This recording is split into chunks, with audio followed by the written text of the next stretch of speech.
About 4 years ago, my husband, Doug, and I went on a 3-night backpacking trip in North Carolina. On the second night, it started raining around 6 p.m. When we woke up, it was still raining. When we packed up camp and started hiking for the day, it started raining harder. When we got to a high point that apparently has amazing views, it was pouring, and we could see maybe 10 feet in front of us. The trail was basically a creek. Our shoes and legs below our ponchos were soaked, and we were starting to get cold. When we got to a new place to camp, it was still raining, so we cooked under a tarp that Doug set up. Overnight, we felt really cold and thought we must be wimps. But when we got up in the morning, there was ice on that tarp. Happily, the sun finally came out, so we put out all our stuff to dry and we laid around like lizards basking in the sun. Coffee drinking lizards. Although this story sounds rather unpleasant, we had a great time. Before that trip, we were the sorts who might plan a backpacking trip, see that it was likely to rain, and cancel. This trip taught us that with the right mindset, we can handle bad weather. In fact, now when we go backpacking, I welcome the challenges. As long as we do survive them, they give us more confidence and allow us to enjoy difficult situations. I want to tell you another story about a time when I got through a different type of challenging time. In the early days of the COVID-19 pandemic, my father died by suicide. Not long after that, my father and I met at my dad's house in California to start clearing things out. It was really stressful, as flying and being out in the world was scary in the time of lockdown. Also, during those days in my dad's house, my feelings of guilt about not having been able to prevent his death gave way to the enormous waves of grief about missing him. Going through all of his things, deciding what to keep, donate, or sell, or throw away was also a lot of work. However, we kept noticing all sorts of amazing little things that happened, and I started keeping a list. Here are a few. A mechanic agreed to fix my dad's boat, and a broker agreed to sell it once it was fixed. We were there during trash day, and several neighbors let us fill their trash and recycling bins. One neighbor brought over a lasagna. Another neighbor told us about this spot in the alley where we could put stuff to give away. We came to call it the magic spot because every weird old thing we put there would be gone the next morning. And then Doug's nephew agreed to help us sell a bunch of stuff. Rejoicing in and feeling gratitude for all those little things made the whole process so much less painful to get through. And although it was a trying time, it brought my brother and I a little closer, and I look back on that time somewhat fondly. Now, I don't have to tell you that the things happening in the world right now are so much bigger than my challenges. We are in truly trying times right now. Immigration raids and deportations, threats to Medicaid, threats to science funding, universities under attack, the military deployed on the streets in the United States, authoritarianism, tornadoes, fires, and hurricanes, wars in Ukraine, Gaza, Myanmar, Sudan, Ethiopia, measles outbreaks, families unable to communicate across political divides, racism, transphobia, climate crisis, opioid crisis. I could go on, but you get the idea. It can feel completely overwhelming, terrifying, and just so sad. We can wonder how we and our loved ones are going to get through it and perhaps find a way to help. In the face of all this, we can invoke a memory of a simpler time when things felt safe and secure. And yet, in the passage that Mary read, Peter tells us, "Do not be surprised at the fiery ordeal that is taking place among you to test you, as though something strange were happening to you." Humans have endured and, yes, created much suffering throughout our history. In Jesus' time, the Roman Empire abused and enslaved people. Later, Christians came to power and began the Crusades. We've had 2 world wars and too many other wars to count. The Great Depression, famines, pandemics, untold numbers of natural disasters. So those simpler, safer times never existed. We should not be surprised that difficult things are happening now.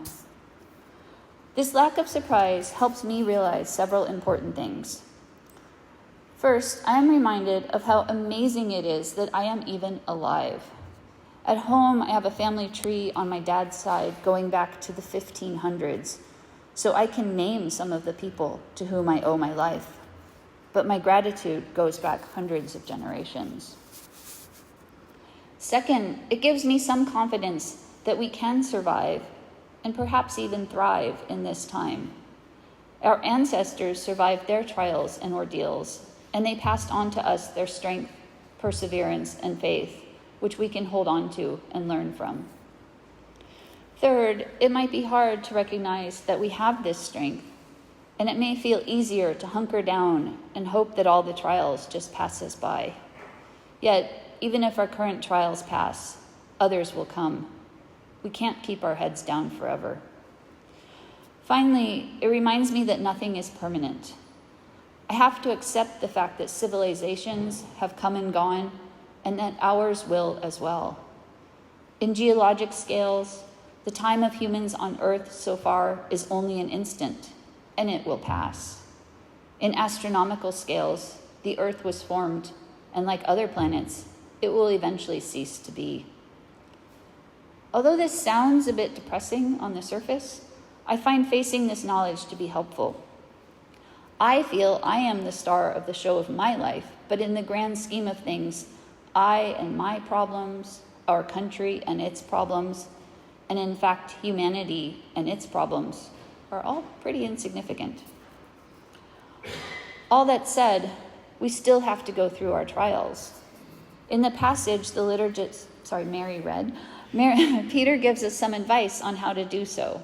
He says we should, above all, maintain constant love for one another and serve one another with whatever gift each of you has received. I think Peter is saying that when things are tough, the most important thing to do is to continue loving one another. We are all in these trials together, and we can help each other through them by never forgetting that. And notice that Peter doesn't say we all need to be experts at everything that needs to be done to help. Instead, he says we should use the gifts we have received. If you are good at teaching, then do that. If you are good at organizing, then do that. If you can heal the wounded or clean up after storms, then do that. Recognize your gifts, those skills, talents, and passions you received and developed, and find a way to put them to use. Then let others use their skills to do the other things. If you're not sure what to do, then I think James's advice is helpful, as he says, if any of you is lacking in wisdom, ask God, who gives to all generously and ungrudgingly, and it will be given you. But ask in faith, never doubting. In thinking about how I might help our current situation, I can get caught up in thinking that I'm not doing enough. I can feel that I should be writing more letters, making more phone calls, attending more protests. However, if I were to drive myself with all the shoulds, I am pretty sure I would burn out, especially when one trial is replaced by another. Instead, I try to choose how to act not from my mind, but from my heart. I give myself space to see what actions seem like the right thing at the right time. I have faith that those actions will come. And when they do, I have faith that as long as they come from a place of love and compassion rather than hate and fear, then doing them is the right thing for me. I'll give you an example.